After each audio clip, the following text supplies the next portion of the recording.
அஸ்ஸலாமு அலைக்கும் மாய் கைஸ் எல்லாரும் எப்படி இருக்கீங்க? நான் மிஸ்ஸஸ் முஹைதீன். இன்றைக்கி என்ன பார்க்க போகிறீங்கன்னா, ஒரு மார்னிங் ரொட்டீன் தான் பார்க்க போகிறீங்க. காலையில் ஃபஜருக்கு எந்திரிக்கிறப்பே கொஞ்சமாக கடலப்பருப்பு ஊற வச்சுருக்கேன். காலையில் பிரேக்ஃபாஸ்ட் வடகறி செஞ்சிடலாம் அப்படின்னு தான் பிளான். சரி, அதோட கொஞ்சம் நேரம் தூங்கலாம் அப்படின்னு பார்த்தேன். ஆனால் கரெக்டாக கரண்டு போய் ஒரு மாதிரி புழுக்கம் வர்ற மாதிரி ஆயிடுச்சு. சரி, இதுக்கு மேலே படுத்து கிடந்தோம்னா கண்டிப்பாக செட் ஆகாது அப்படின்னு சொல்லிட்டு வேலையை பார்க்க ஆரம்பித்தாச்சு.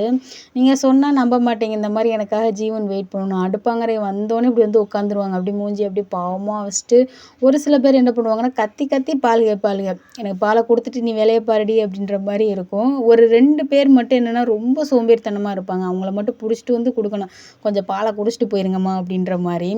நேற்று ஈவினிங்கே பாத்திரம்லாம் எடுத்து வச்சுட்டேன். அந்த சட்டி பாத்திரம் மட்டும் அப்படியே இருக்கட்டும், வெயிலில் நல்லா காஞ்சதுக்கப்புறம் எடுத்து வைப்போம்னு சொல்லிட்டு எடுத்து வச்சுட்டு, மித்த தட்டு கோப்பை இதெல்லாம் எடுத்து அடுக்கி வச்சுருவோம் அப்படின்னு சொல்லிட்டு எடுத்து வச்சுக்கிட்டு இருந்தேன். அந்த கேப்லேயே டீ போட ஆரம்பிச்சிட்டேன். டீ கொதிக்கட்டும் அப்படின்ட்டு இஞ்சி தட்டி போட்டு கொதிக்க வச்சிட்ருக்கேன். இதே வேலையில் 2 வேலையுமே பார்த்துருவேன். இந்த பாத்திரத்தையும் எடுத்து அடுக்கி வச்சுருது, அப்புறம் வீடு வாசல் எல்லாத்தையும் கூட்டுறது, இந்த மாதிரி வேலைகள்லாம் இதிலேயே முடிச்சிடுவேன். ஒரு சில நாள்லாம் என்ன ஆகும்னா, அஸ்கர் தான் எனக்கு முன்னாடியே எந்திரிச்சிடுவார். எந்திரிங்கம்மா டீ போடுங்கம்மாலாம் சொல்லிட்டு இருப்பாங்க. ஆனால் இன்றைக்கி என்னன்னு தெரியல, அஸ்கர் ரொம்ப நேரமாக தூங்கிக்கிட்டே இருக்கார். எந்திரிக்க மனசே இல்லை போல். கொஞ்சமாக தான் இன்றைக்கி துணி இருந்துச்சு. சரி, கொஞ்சமாக இருக்கிறப்பே நம்மளே துவைச்சி காய போட்டுருவோம் அப்படின்னு சொல்லிட்டு, அதிகமாக துணி இருந்தால் மட்டும்தான் அஸ்கரத்தை ஹெல்ப்புக்கு கூப்பிடுவேன். கொஞ்சம் ஹெல்ப் பண்ணுங்க அப்படின்னு சொல்லிட்டு. எப்போவுமே அவங்க பண்ணுவாங்களான்னு கேட்டால் கிடையாது. கொஞ்சமாக இருக்கிறப்ப நானே இந்த வேலையை முடிச்சிடுவேன். பாப்பா ஒரு 7:30 போல் எந்திரிச்சதோட டீயை குடிச்சிட்டு பள்ளிக்கு கிளம்பிட்டா. இன்றைக்கி கண்காட்சி இருக்குது அப்படிங்கிறதுனால பாப்பா சீக்கிரமாக போயிட்டா. அவள் வர்றதுக்குள்ளே பிரேக்ஃபாஸ்ட் செஞ்சு வைக்கணும். 9 மணிக்கு ரிட்டன் வந்துடுவோமா அப்படின்னு சொல்லிட்டு தான் கிளம்பியிருக்கான். இன்றைக்கி வடகறி செய்கிறேன் அப்படின்னு சொல்லியிருந்தேன். அதனால் ஒரு மிக்ஸி ஜாரில் பார்த்தீங்கன்னா, நம்ம ஊற வச்சுருக்கோம் பார்த்தீங்களா கடலப்பருப்பு, அதை தண்ணி இல்லாமல் வடித்து போட்டுட்டு அதில் ஒரு பட்டை மிளகா, அதுக்கப்புறம் கொஞ்சமாக பெருஞ்சீரகம், லைட்டாக உப்பு போட்டு நல்லா கொரப்பாக மிக்சியில் அரைச்சி எடுத்துக்கோங்க. ஒரு சில நேரம் இந்த பருப்பை ஆயிலில் டீப் ஃப்ரை, அதாவது ஒரு வடை மாதிரி டீப் ஃப்ரை பண்ணி எடுத்துக்கிறோம். அந்த மாதிரி பண்ணலாம். ஆனால் நான் ஆயில் அந்தளவுக்கு யூஸ் பண்ண வேணாம் அப்படின்னு சொல்லிட்டு தோசைக்கல்லில் ஃபுல்லாக ஸ்ப்ரெட் பண்ணி ஊற்றிட்டு சுற்றி மட்டும் ஆயில் ஊற்றி நல்லா வேக வச்சு எடுத்துகிட்டு, அதுக்கப்புறம் அது ஆறுனதுக்கப்புறம் பார்த்தீங்கன்னா குட்டி குட்டியாக உதிரியாக எடுத்துக்கிட்டேன். என்னை பொறுத்த வரைக்கும் வடகறிக்கு பெஸ்ட் ஆப்ஷன் என்ன அப்படின்னு பார்த்தீங்கன்னா, எதில் பண்ணால் நல்லாயிருக்கும் அப்படின்னா, குக்கரில் தான். 2 நிமிஷத்தில் சட்டுன்னு வெந்துடும். உங்களுக்கு சீக்கிரமாக ஆகும்னு நினச்சிங்கன்னா குக்கரையே நீங்கள் தேர்ந்தெடுங்க.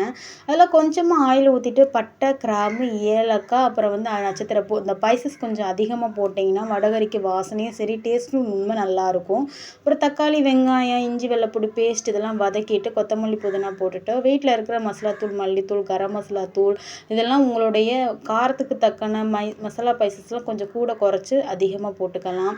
இல்லாட்ட கம்மியாக கூட பண்ணி போட்டுக்கலாம். கொஞ்சமாக தண்ணி ஊற்றிட்டு நம்ம உதுத்து வச்சுருக்க பருப்பை கொஞ்சம் மிக்ஸ் பண்ணிக்கோங்க. உங்களுக்கு வடகறி கொஞ்சம் அதிகமாக தண்ணியாக வேணும்னா கொஞ்சம் தண்ணி அதிகமாக ஊற்றிக்கோங்க. எனக்கு கொஞ்சம் கட்டியாக இருந்தாலே போதும் அப்படின்னா கொஞ்சமாக தண்ணி ஊற்றி உப்பு போட்டு ஒரு 2 விசில் வேக வச்சு எடுத்திருக்கேன். இன்றைக்கி வடகறிக்கு பார்த்தீங்கன்னா அந்த மாதிரி நான் பூரி தான் சுட்டிருக்கேன். ஏற்கனவே பூரி சுட்ட அந்த எண்ணெய் இருந்துச்சு, அதனால் சுட்டேன். பூரிக்கும் வடகறிக்கும் ஓகேவா அப்படின்னு கேட்டிங்கன்னா, ஓகே அப்படின்னு நான் சொல்லவே மாட்டேன். அந்தளவுக்கு இருந்துச்சா அப்படின்னு கேட்டிங்கன்னா, எனக்கு பொறுத்த வரைக்கும் தோசை இட்லி சாப்பிட்ட அளவுக்கு பூரிக்கு செட் ஆகலை அப்படின்னா, இருந்தாலும் வேறு வழியில் செஞ்சாச்சுன்னு சொல்லிட்டு சாப்பிட்டாச்சு. ஒரு பாட்டிமா வந்திருந்தாங்க. அவங்க இந்த மாதிரி சின்ன பாவக்காய் கொண்டு வந்திருந்தாங்க. என்னை பொறுத்த வரைக்கும் பெரிய பாவக்காவை விட சின்ன பாவக்காவில் அந்தளவுக்கு கசப்பும் இருக்காது. அதனால் சின்ன பாவக்காய் ஒரு அரை பொடி வாங்கி ஃப்ரிட்ஜில் வச்சுருக்கேன். அப்புறமா மதியத்துக்கு பார்த்துக்கலாம் அப்படின்னு சொல்லிட்டு.